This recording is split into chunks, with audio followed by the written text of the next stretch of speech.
Hey, How you, Laquan. hey, how you doing, man? How's everything going? Hey, happy Tuesday. Things are good. Things are I know, good. man. Happy New Year's, man. Happy, Yeah, heck yeah. Happy New Year. of Love course. it. It's a start of the new year, man. New goals, man. New everything, man. New opportunities. Yeah, fresh start. Whatever you're trying to do, let's go do it type of thing. But yeah, clean slate, right? I love it. I love it. Yeah. Right Yeah. on, man. Yeah. Glad to be here with you today. Yeah, we just got back from Florida yesterday. So we Oh, had a great. little break away. But yeah, I was meeting with some other um, mastermind students, I guess, in a group that I'm in, trying to link up, and I want to buy properties in Florida too. It's warmer, man. Hot market. Oh, it's warmer. Yeah, it's a lot of the Houston market.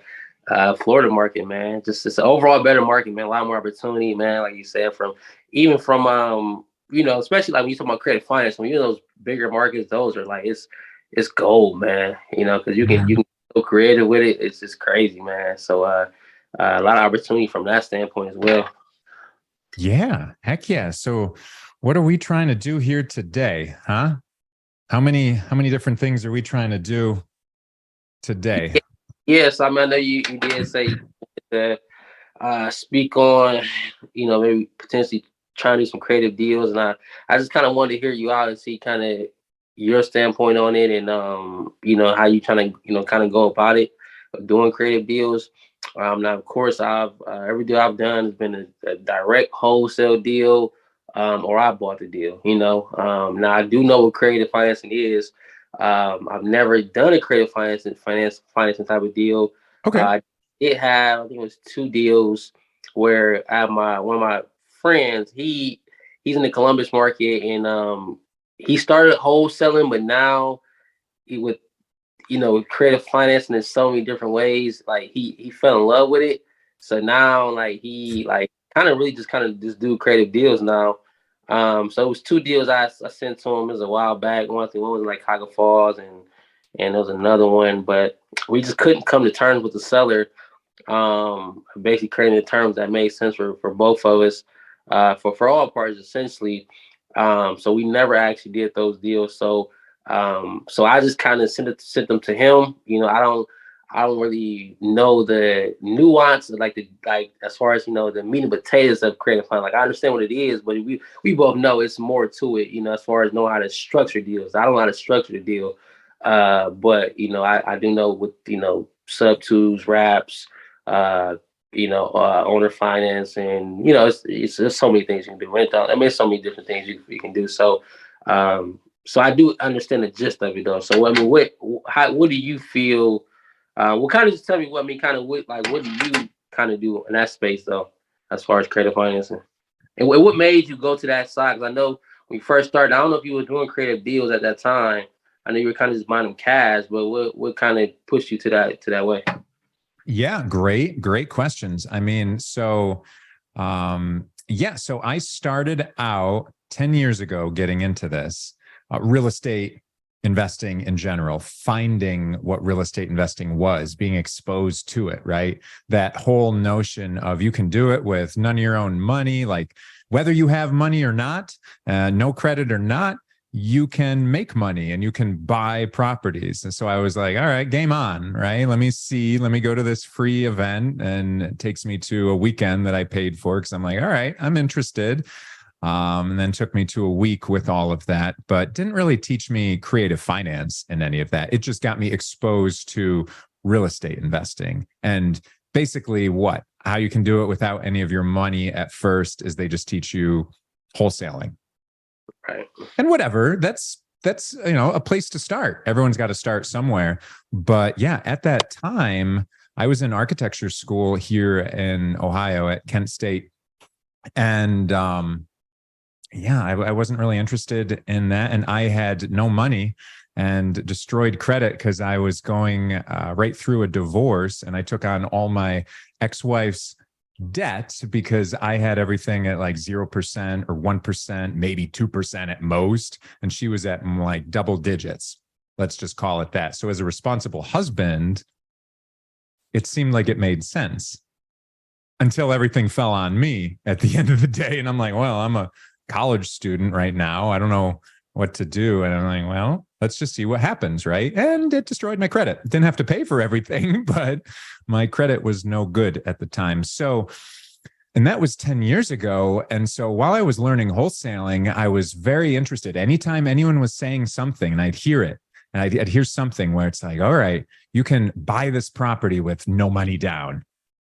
Okay, I'll listen, and I want to learn those strategies. And 10 years ago, it was a good time to do it because it was right when the market was just kind of like coming back up just a little bit. Maybe it wasn't negative at the time, right after the 2008 crash of everything that happened. It was about 2012 that I got into it. Well, yeah, it's going to be 11 years now in this year.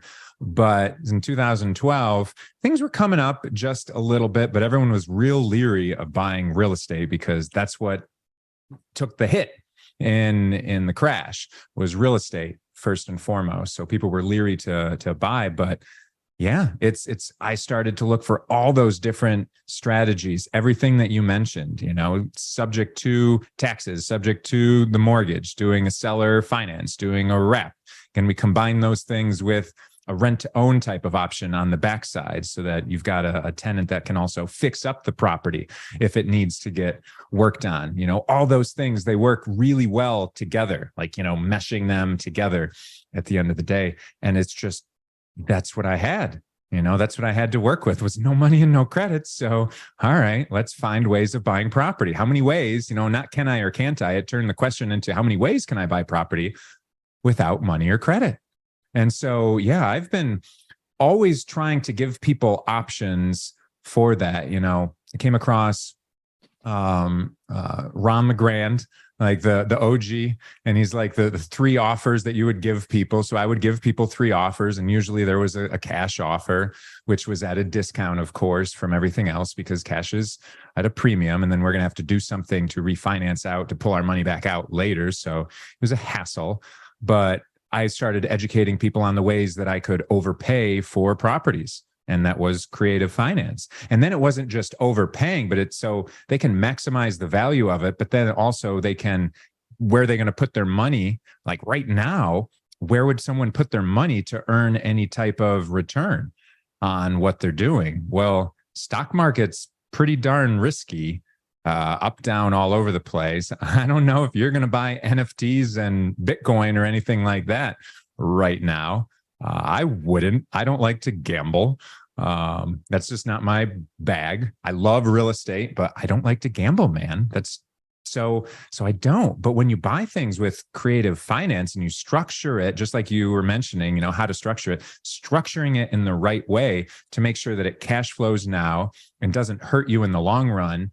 And how many ways will it not hurt you in the long run? So what are those things that you got to watch out for?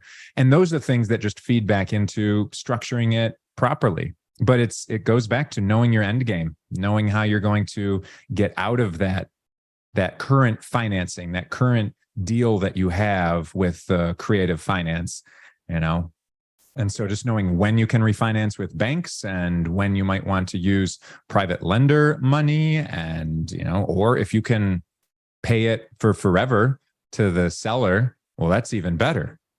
I mean, you might not cash out refi because you're not going to cash out refi with the seller again afterwards, but you're able to keep that cash flowing and you're leveraging the property and, you're able to get in there with no money. Gosh. I'm trying to think of the last house that I lived in before this one. My bank account actually got bigger when I bought it. And it was seller financing and my bank account got bigger and I didn't have to pay a mortgage to them, seller finance mortgage for a couple months. I didn't have to pay utilities for a couple months because these are just things that I structured into the deal. And I got a return at closing from them. It was a credit for fixing things up. Well, I fixed things up at the end of the day. So my bank account just got bigger and it was livable. So it was fine. It was just these things were wrong with it. And so it was just a point of negotiation. But it was something where it worked out well for the seller. It worked out well for me, and a lot of times it's just listening to what the seller needs or wants in those situations, and then going to your list of the dozen and more reasons why creative finance is helpful to a seller, and then just pulling out specifically those reasons and regurgitating them back to them, because there's so many reasons, man, so many different ways. And it's just finding that right seller avatar and having the right market like it is right now, where it's very conducive to doing that, because people can't just go out and buy and get mortgages for things without paying a high interest rate. And that rate, by the way, is going to go up and up and up in 2023. They've just announced it again. Like, it's going to go up. And actually, this next hike is probably going to wreak havoc on the market, because the market didn't anticipate them to correct and do as much of a hike as they're going to be doing, because they just announced they're going to do a higher hike than they had originally told everyone they were going to do. So that creates havoc in the market, and people can't get their mortgages because they don't cash flow because of all these different reasons. Well, we just need someone to bridge that gap, the seller. I mean, that's how we can overpay. That's how we can maximize the value to them.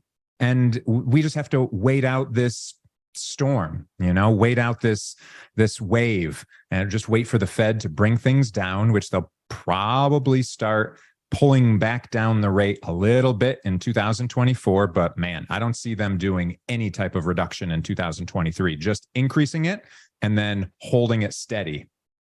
And so because of that, 2023 is going to be stupendous for creative financing. So just explaining those types of things to the seller, and then the seller's like, all right, yeah, I understand that. And so you can very easily say, so I can give you 50 cents on the dollar for your asking price. Or if we go all the way up to no money down on this, I can probably give you your asking price. But any type of money down that you want, the more you want, the more of a discount we need on the property. And so that's just how I structure all my deals, how I've been instructing everyone to structure their deals, because that makes sense. And to me, that's not gambling from my side of it. But for the right sellers, it helps them out tremendously. So that's the fun of it, man. And that's why it's just, I'm here to help educate wholesalers, educate realtors, educate sellers, educate anyone who will listen to play the game for 2023. Yeah. No, I understand. And what you said, I mean, I think that is very true. Just with the climate we're in right now, with real estate, like, I got a property on the market right now. I'm seeing the effect of it right now. Me too. Yeah. So, you got, you're going to always have buyers always. So it's never going to be a time where there's no buyers that's buying, right? But you just have less buyers, and you have very picky buyers now, because now if I'm going to pay a high interest rate, it better be a home I absolutely fucking want. You know what I'm saying? Like, so they're picky as hell. I mean, like, it's crazy how picky they are.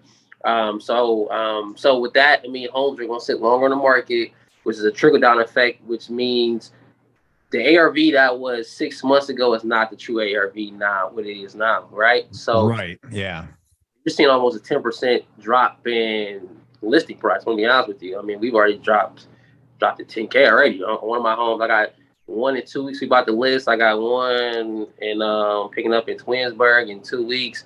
Now it's a better area. It's A+ school district, A+ area, development. So it's a lot of pluses to that one. It is a higher price point in the 250, close to 300.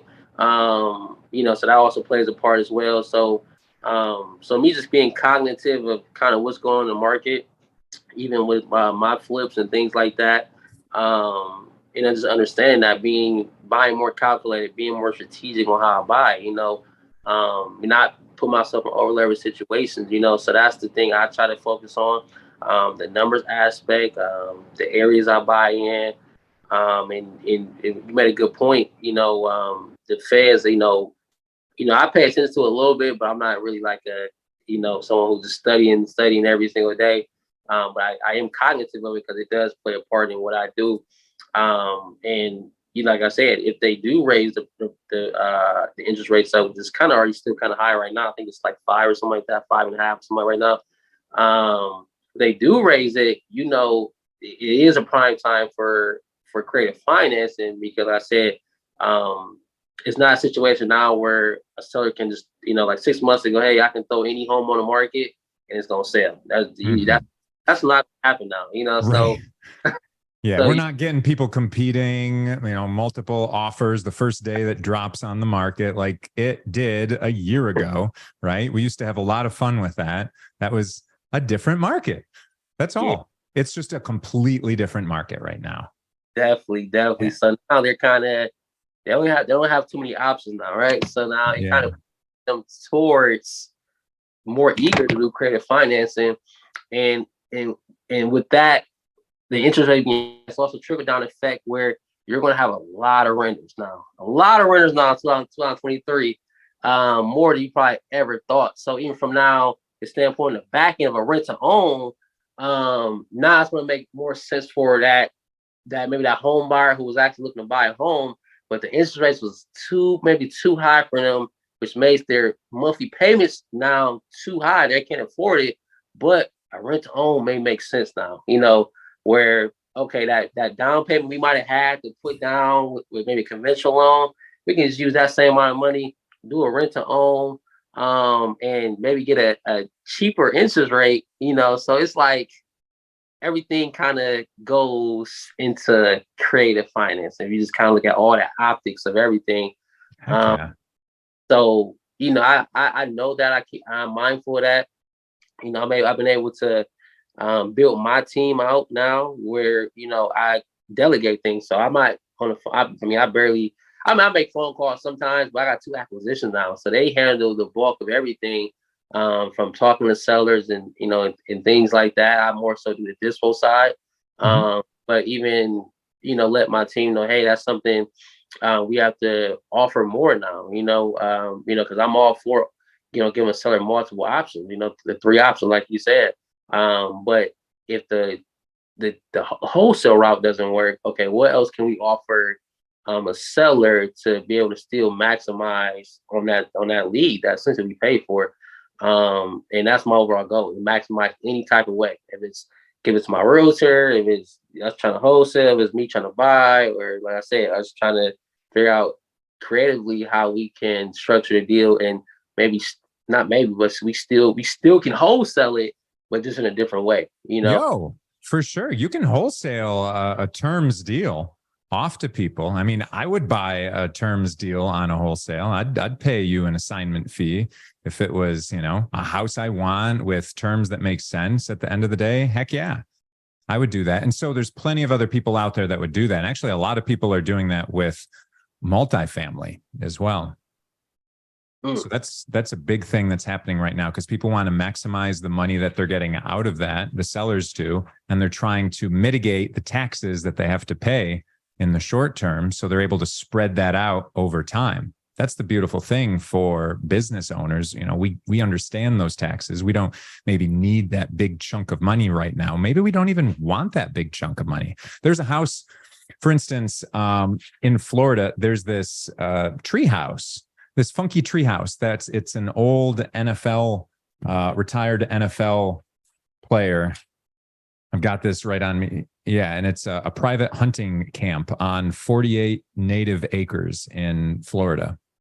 So he's got this treehouse on there. He's asking $1.25 million on it. But you can imagine a former NFL player has plenty of money, so he's not itching to take that money and go buy another house or anything like that. In fact, it's just a fun extra little thing he has, kind of like, we might have a 4-wheeler or I don't know, so a squirt gun, in relative terms, who knows, Right.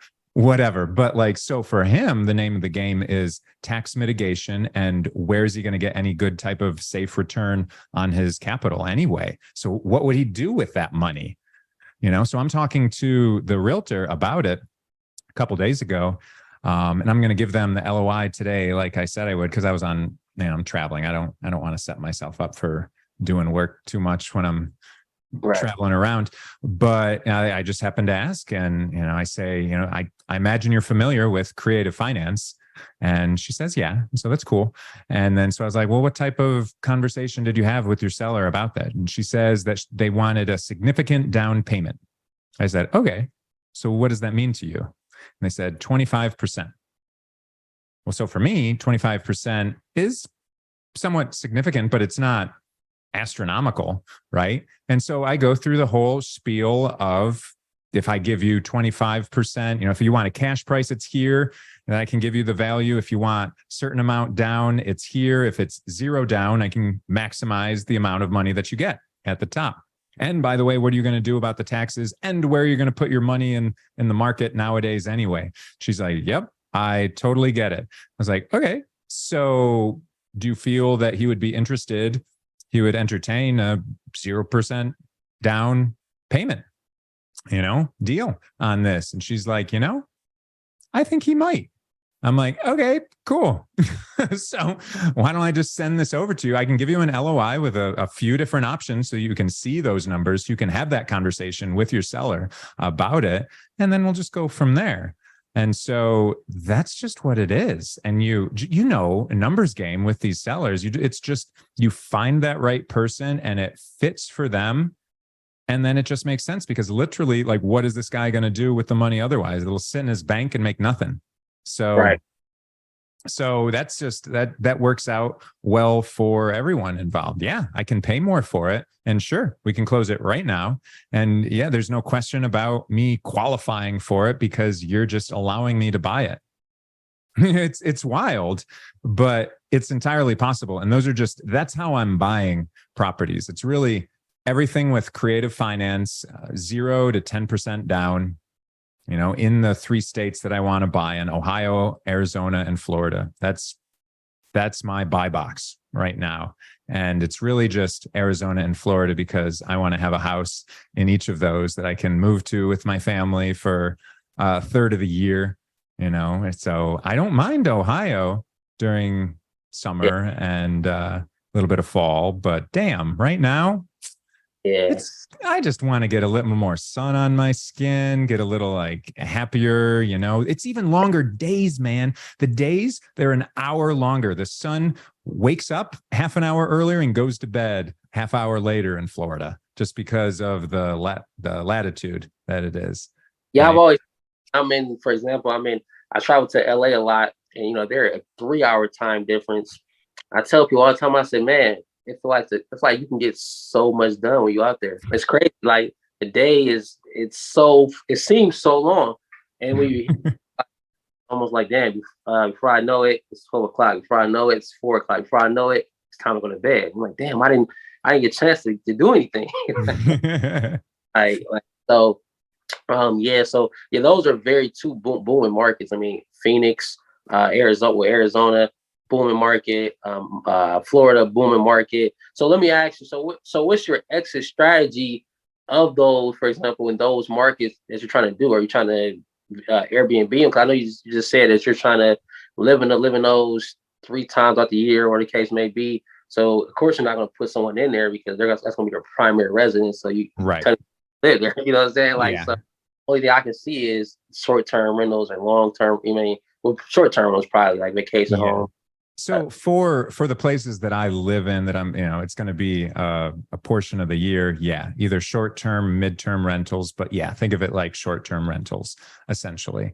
That's the name of the game for there. Now, again, I am not a gambler, so I would really want to see the property able to cash flow with a long-term renter in there anyway. Right. Because, what happens when regulation comes into play, either a local regulation or nationwide regulation that puts a damper on short-term rentals?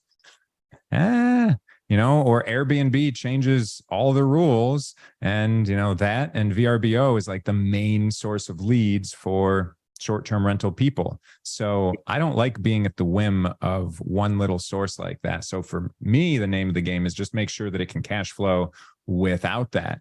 Now, I know there's people that will go in and they'll run their numbers for a short-term rental, and then that's how they pay more every month. But man, having that nut to crack every month, no matter what, and then if you don't have that for some reason, to me, that's not as risk averse as I would like to be I like to be very comfortable. I like to be calm. I like to be easeful in things that I do. So I don't want to set things up like that. Not at all.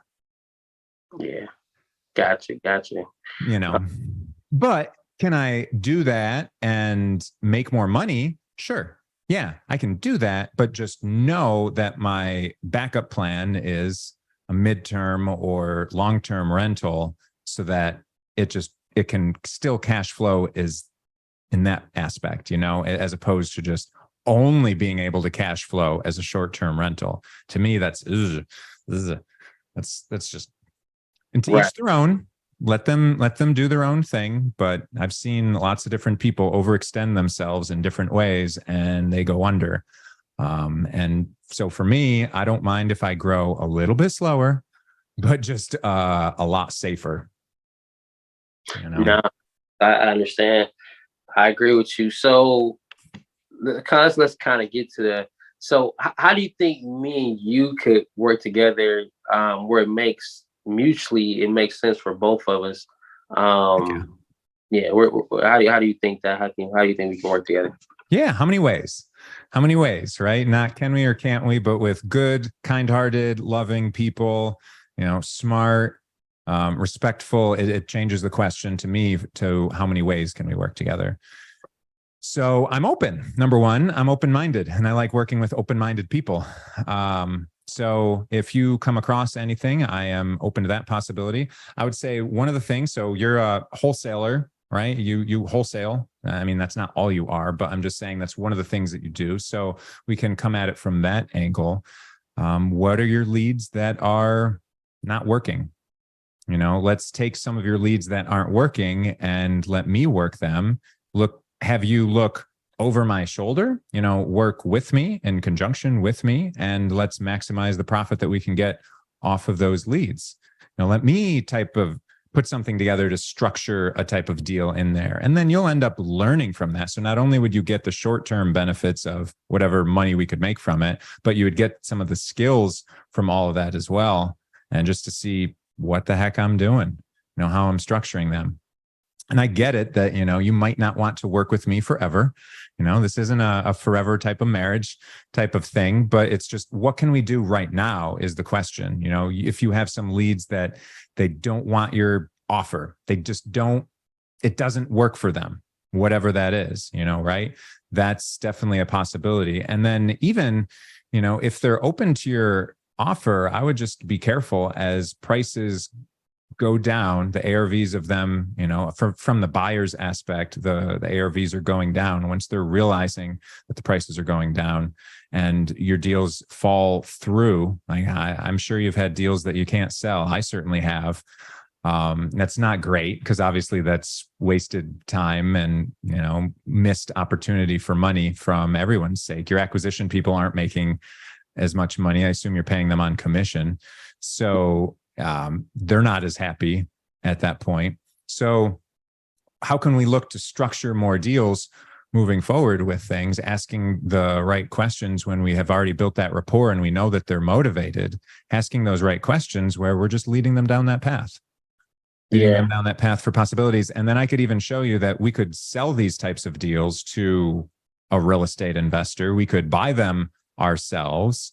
I'd like to set it up so that I could end up purchasing a lot. One of the things I'm doing a lot this year is getting a lot more private lenders on board and starting to put a fund together so that I have more buying power and able to maximize that buying power with a high cash on cash return by using creative finance, because a lot of the money is already brought to the table at that point. But we just need, there's usually something, like I say, 0 to 10% down. But even at 0, that the house doesn't cost us 0. There's costs associated with it. There's wholesale costs, right? Assignment fees for one. There's closing costs.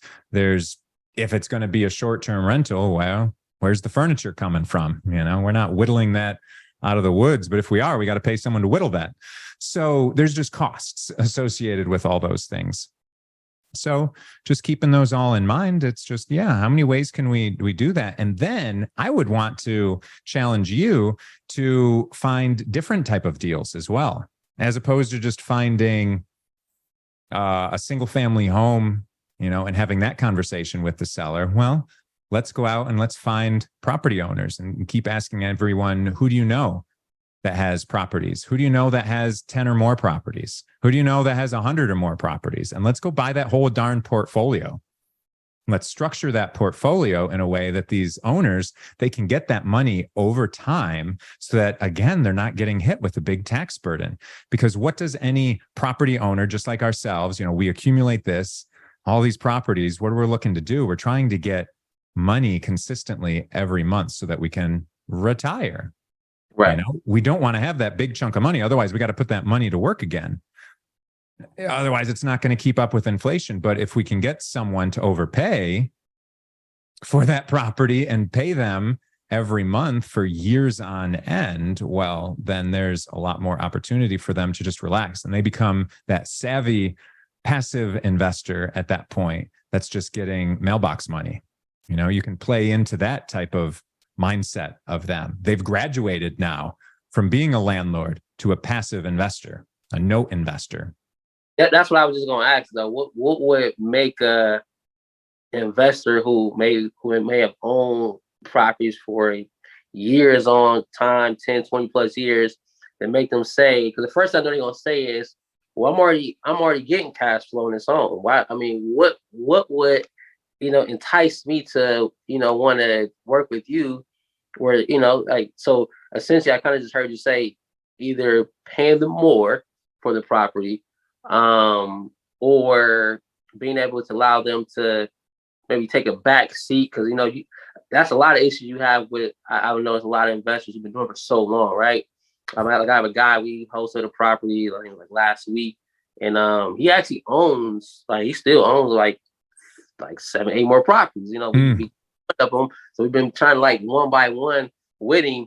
And his biggest motivation was, hey man, I've been doing it so long. I just want to get out of it, man. I don't like the day-to-day type work, I want to kind of just sit, like he said, sell back and kind of chill. So kind of what you're saying though, so that sell point that's exactly one of them. That's exactly one of their motivations. But just like you look for motivation in any seller, you have to find a landlord with motivation. You can't just have someone who is perfectly cool with where everything is and the properties don't cause them any hassle, and everything is on autopilot for them. They've got their team, they've got everything in place.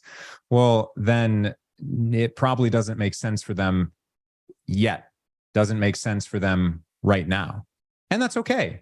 Right? That's totally okay. So we're not trying to create a seller out of something, but we just want to, who do you know that has properties that they want to sell, that has 10 or more properties that they want to sell? Honestly, who has properties that they need to sell? That's cool. But right now we can handle properties that they want to sell.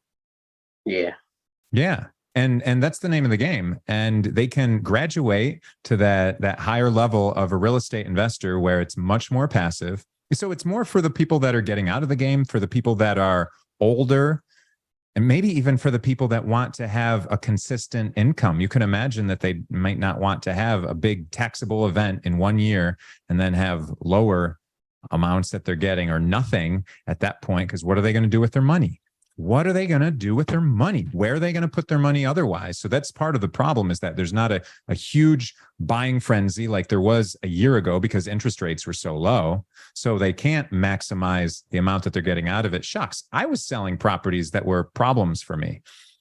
Duplexes, triplex, something like this, where it's a nuisance having people living that close, where there's a lot of turnover that happens in an area that I don't want to deal with anymore. Maybe I got that property with no money down. Maybe I got that property with a private lender back 8 years ago. Well, now everyone's paying a whole heck of a lot of money for it because money is so cheap. So we went and we sold those properties that we didn't like. But my name of the game is really buy and hold forever. I don't really plan on selling and really ever. I mean, unless there was some impending reason why, but a lot of the times you can just mitigate that with other things. So it's making sure that they're motivated, number one, and making sure that they're aware of the benefits of it. But that's the thing, is once you start to talk to these business owners, you say the word taxes, you have that type of conversation, they get it. It's not as much of an education as it is for owner occupant that's living in the home, where they've got the marks of the heights of their kids in their kitchen, all penciled out over the years, where you're almost taking a property away from them when they have no other option anyway. But no, this is a great way for them to maximize their value, because maybe they don't want to wait. Maybe they're like, oh man, I wanted to sell 6 months ago, but I just never got around to it. I was dealing with all these things because they had too much going on. They couldn't get very organized, so they missed the boat. Yeah. So those are the types of people that I have conversations with.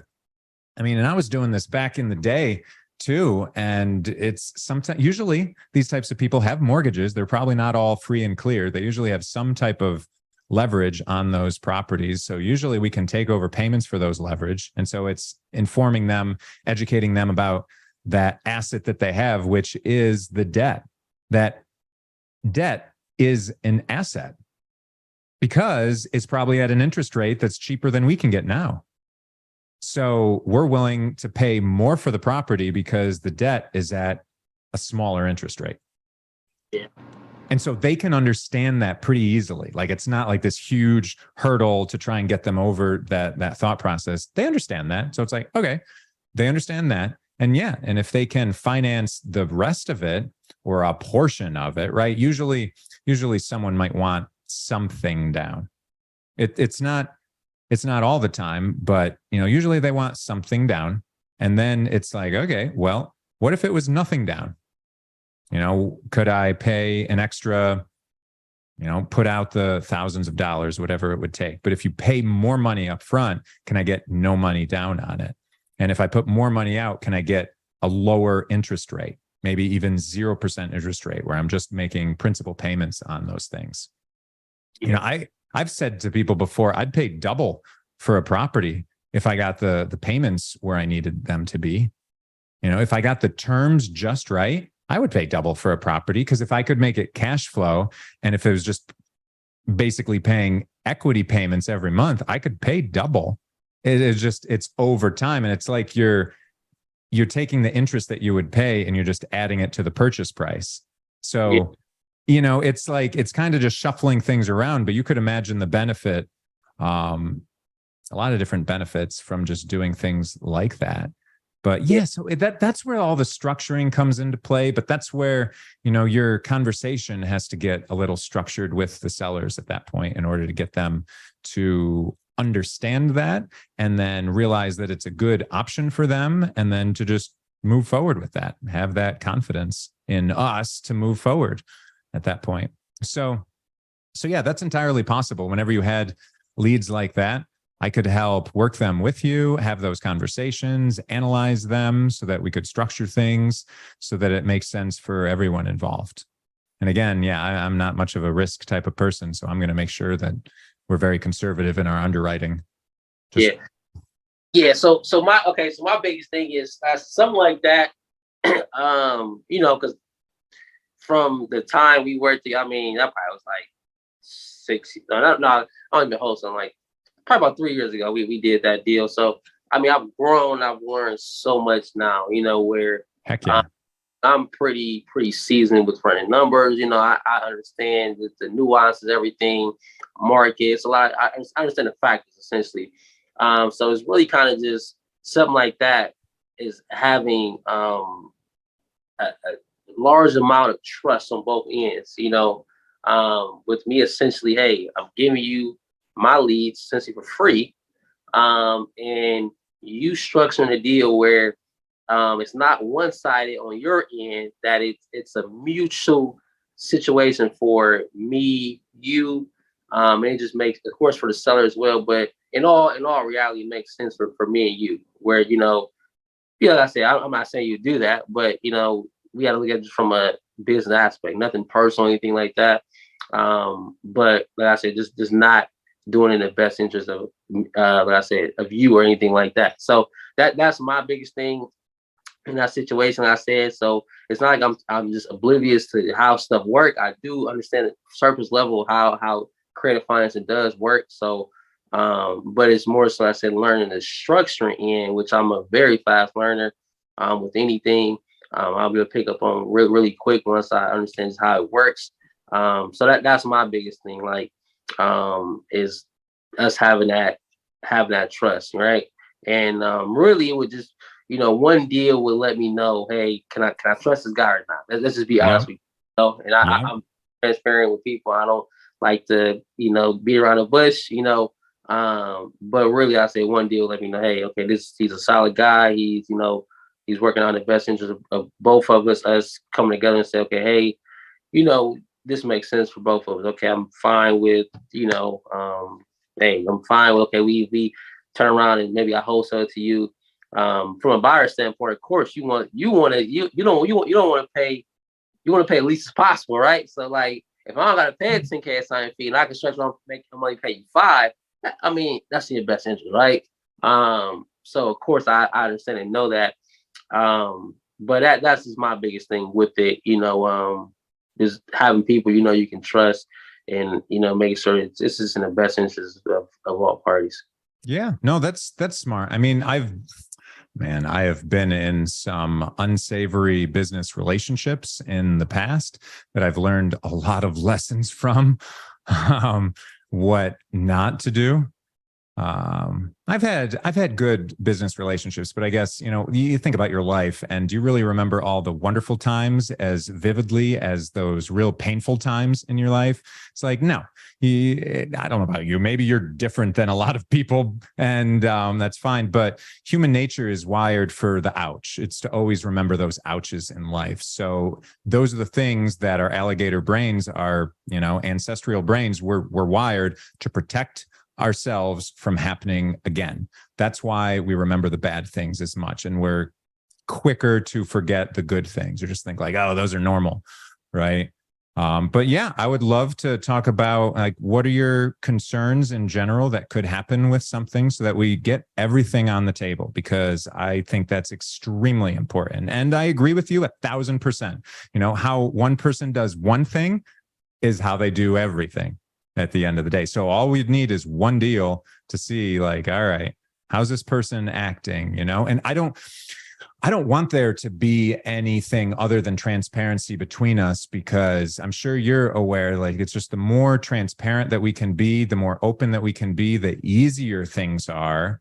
And then things can just happen, as opposed to if we're like all guarding ourselves the whole time, like we're not giving each other like all the information, it's just harder, and you don't need that. So how many ways can we put transparency in on everything? Like, I don't mind recording calls or doing anything like that even, right? I've got this set up. I can put my phone right to this thing and record it, because besides being transparent to you, it's also an educational moment to anybody else of what to do. And so to me, that's doubly valuable. So, I try to do that as much as possible. I try to just record any of the calls that are on, because there's just teaching moments in all of that.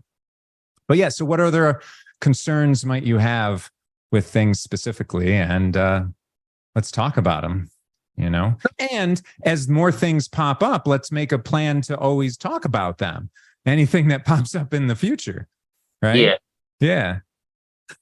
Yeah, so I mean that's my only concern. My only concern is, hey man, can us as a guy, like I said, just make sure if we're facilitating. So, and like I said, it'll probably be that first deal, because after that first deal, I will understand the meat and potatoes part of it. So then I would know exactly, okay, hey, is he structuring this deal in the best interest of me or you? But that first deal, with me not knowing, like I said, the structuring part, I may be oblivious and blind to certain things. Now, of course, I got my guy. He does creative deals, so I can always run things by him and say, hey, how do you feel about how he structured his deal? Do you feel it was in best favor? You know what I'm saying? Like, so also having that aspect of it as well, a crutch if I ever needed, any help or anything like that, or just him just feedback or anything like that. So really, like I said, it just take one deal, me honestly, to figure out. And for example, like that deal on the north side that you inquired about. Now North Hill. Yeah, so that deal we found a buyer for. We had a buyer for it, and he's actually buying another one of my deals. And he had like 3-4 properties he was refinancing out of, and it just one of his refis didn't work out how it's supposed to work out. So he bought the primary deal he's gonna buy from me, and he couldn't buy the other one just because I said refinance purposes and stuff like that. So that one I thought we had a buyer for, we didn't, and then I sent it to my hedge fund. My hedge fund, they wanted a little. Hedge funds, their buying criteria is a whole bunch of different factors, right? So my hedge fund buyer, it wanted it, but they wanted just too low than what I had on the contract for, because this person has a mortgage, and really their thing is we just want to get out of this mortgage, really. Like, so why do they want to get out of the mortgage? So basically they don't live in here in Akron. So just the fact of trying to maintain the property is one thing from a whole other place. It's not a bad tenant. I think the rent's too low that they have it at, but that's what most people's are. Which is, hey man, we don't live there, and it's just hard for us to maintain it. I think they had another one as well. Now that one, it was in a little worse area over there by the hospital, and that's when we initially called on. But the tenants on that one, it was hard to get in that property. You have those tenants always kind of play around. Hey, I'm gonna be there at this time. So it was hard to get in.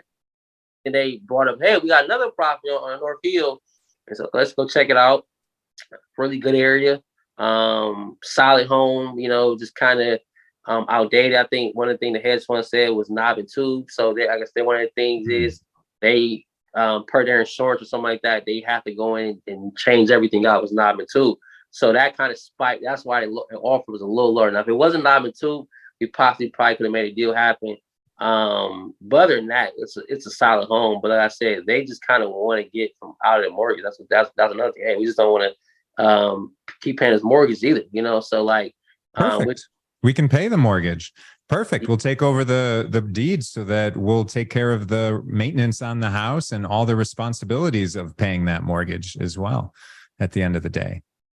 So what I was, and that's why since we couldn't move it, I told my acquisition to give them a call, basically reach out and see what they'd be open to. And I just pretty much gave them a gist of, not go in full detail of, of what it is, but hey, would you be open to terms? Would you be open to us paying you over time, for the property, and we can take over the mortgage? So I had to get my acquisition and see, did they have a conversation? What was the feedback?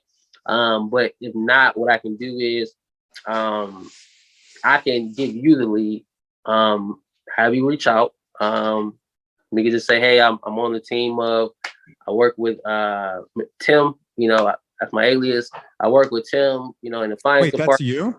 You're Tim? It's my alias, Tim, yeah. Okay. Yeah, so why is that? Just curious. I want to contact you. I know we couldn't make it work on a cash deal, for because of the rehab budget was more than we anticipated. So, and just with the market, you can make it sound good, but then you go into the hey, we got maybe another option, right? We can still pay the full amount. Be able to, you did stress me some of your issues with just, you're not living here. It's kind of hard for you to maintain a property, and you just kind of want to get from up under that mortgage, and then you can present the creative financing option. So, I'm willing to throw you that lead just to kind of see what you can do and see if you can work it. I say it's the couple, husband and wife. I said that lead. Did she hit you back? No, I messaged her yesterday. She read it, but she ain't say nothing back. So I was gonna try to call. You messaged her yesterday? Yeah, I messaged her. That's Susan for the North Field property, right? Mm-hmm. Okay. Yeah, she read it. I read it. She read it. She read it. Okay. Okay. So what we can do, I'll have her reach out and see if we can give her a call. Give her a call today, and I said once again present it. again, and then if we say she don't answer, whatever the case may be, I'll just give you the number and see if you can work it. But it's, I think it's a very solid solid for a creative finance deal, I say, because the home is already solid. It's a renter in there. It just needs minor updates, but I mean, it's for the most part, it's livable. And it's in a really good area, So yeah, that's what we can do on that one, and see if we can potentially work that one and see what you can do with that, and kind of go from there. There was a shooting at Bob's Mini Mart right on East Cuyahoga real recently. I was reading about. I don't know if you know that. That's right. Nah, I didn't. East Cuyahoga Avenue is right there. So you go down the street. Yeah. Right. Circle K is like right there. Yeah. Yeah. No, I'm real familiar. Like I used to live in North Hill. Yeah. I mean, I'll tell you that just because, I acquired a property that was move-inable. It was good. It was fine. I had to move out of a flip that I was in Cuyahoga Falls. So I'm like, all right, let me move into this property. My bank account got bigger when I moved in. And it's just, I could start to embody what does a tenant want really on a fringe neighborhood. I call that kind of a fringe neighborhood because it's not a terrible neighborhood as a whole. And it's right next to Cuyahoga Falls, which is a nice neighborhood. But like, what things would you really value wanting to be secure, right, in a neighborhood like that? And so it helped me outline exactly what I should do for my tenants. And to me, I thought that was invaluable. So I'm just like, all right, like doors, super secure, right? Like lighting on the outside, that'd be really nice, and like how many different ways can we protect it? Just make sure that the place is secure, it's functional, it's clean. And, there you go. But like, how can we minimally touch or whatever we need to do to these houses to make them awesome for the tenants that are going to live in here? They don't want something that's top notch because they're not going to pay top notch for those types of things. They can't afford that. So that's okay, but they can cash flow really well. So yeah, I'd love that opportunity. Love to show you what I can do with that and show how we can work together on something like that. That'd be great. And yeah, just having that conversation with them, I think that's wonderful. If I could ever get a warm introduction or even like give you my calendar moving forward so that someone could place something right in the times that I have available, that would be nice for your acquisition team. Just say, hey, Zach is the specialist in this type of thing, and he'll give you a call. Does this work for you? And just your information goes right in there, goes right into mine. That'd be super smooth, trying to think down the road. But like, I'm always just trying to think a few steps ahead of just how we make things easier. Like, I just don't like things to be super difficult. So I love that opportunity. That'd be great. That'd be really cool. Yeah. Cool. Well, I'm in the loop of everything once we we give her a call and say it, and hopefully does answer, and we can just kind of briefly kick it to her and see how she feels about it, and then at that point we could then turn it over to you and see if we can work it creatively. Yep. And then so when it is handed over to me, just knowing exactly what like what you presented that they didn't like, knowing any of those types of pain points that they have, things that they objected to, like why, that helps me tremendously. Like I might reiterate some of those questions to them again, just to hear it right from them so that I could deal with that objection on the spot. But even so, they still have a property that hasn't sold. So I'm just here to help give them some more options and help talk them through that. And that type of seller, that's kind of my bread and butter type of seller. Yeah, that's perfect. Yeah. Okay, cool. Yeah. And that's a good spot for us to start, and right. Just dip the toe in, boop, and then go from there, see how things feel. And yeah, I would love to just make you some money, man. That's the name of the game to me. Is I'm all about working together with people. I've done things where I've advertised a bunch of ways and had leads, and to me, I just like connecting with people, working with them on everything that they have going on, or even in the right market. Like when I bought a property from you, heck yeah, that works out. I can focus on this thing here. You can focus on the acquisitions and all of that. And I don't have to deal with that whole side of things. And it's just it's feeding this machine that I had at the time, a Burr type of machine to refinance. But now it's not really refinancing in the short term. So it's just, we need someone to help us carry that over. And that's either private lenders or that's the sellers and everything that they already have in place. And if these people have a mortgage, perfect. If they don't have a mortgage, also perfect. It's like, that's the beauty of it. That's the beauty of it. And we can blame the Fed. It's not us, it's just the Fed that's causing all this turmoil and interest rates that are going up. And so that's fun for sure. That sounds like lots of fun. I'll let you go.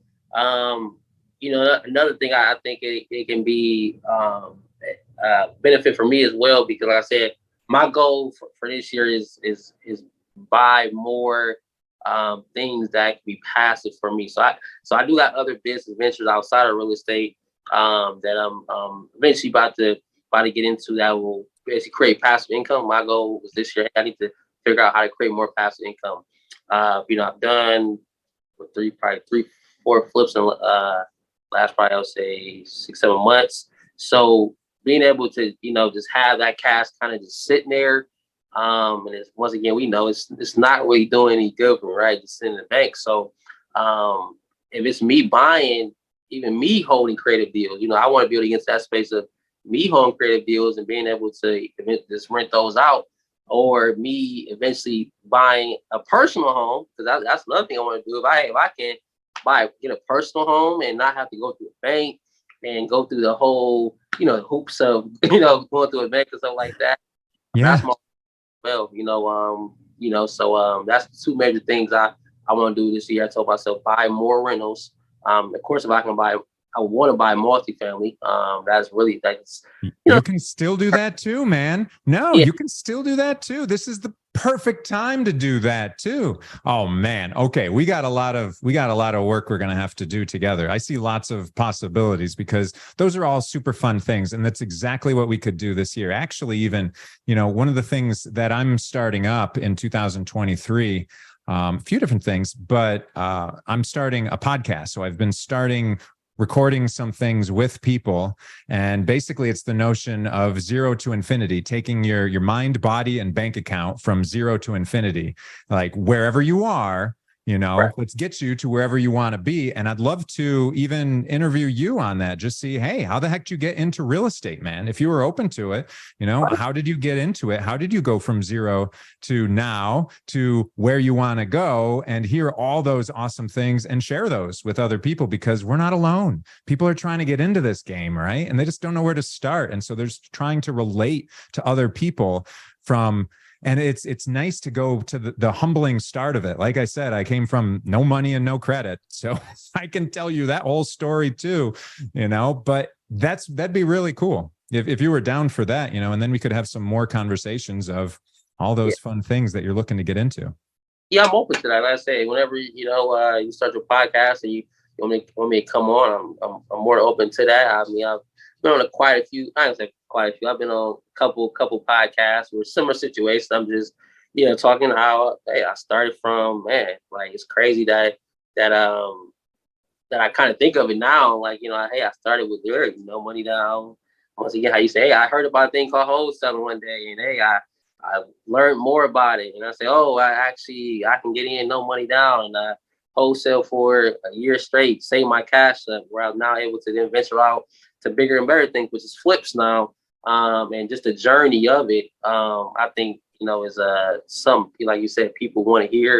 It's a lot of people maybe in my maybe in the situation now of just starting wholesaling and want to get to that point of that, because that's really the end goal, right? When you want to start wholesaling, you want to be able to eventually start acquiring property yourself. Use that cash, start acquiring property yourself and build, which we call, that generational wealth. Generational wealth, man. Absolutely. Because what are you doing it for? I'm doing it for my family, for all of that, that's super cool. So yeah, I'd love to hear that story, share that with other people. And then the more we talk, the more possibilities we're going to create together. Because yeah, I'd love you to attract 100 unit portfolio.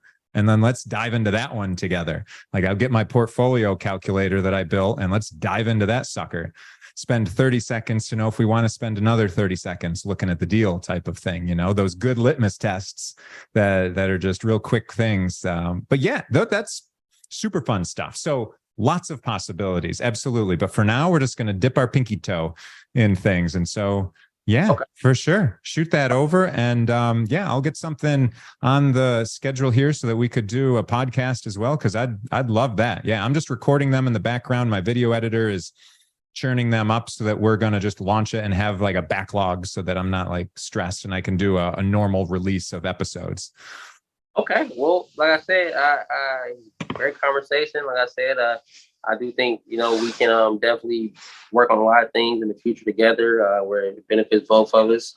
And, we can add value to each other. And like I said, definitely let's just keep it going. More conversations. And like I said, I'll definitely, once we, talk to that seller and we get an idea, I'll shoot it to you and let's see if we can work on this first one and see how it go and kind of go from there.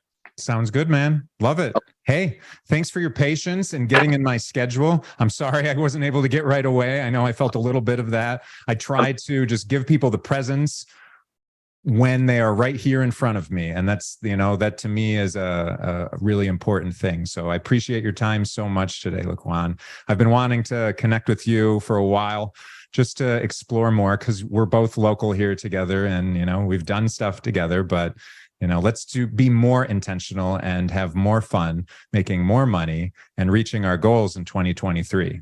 Bam. Let's do it, Zach, man. It was nice talking to you, man. And I said, I'll definitely stay in touch with you, man. You have a good day.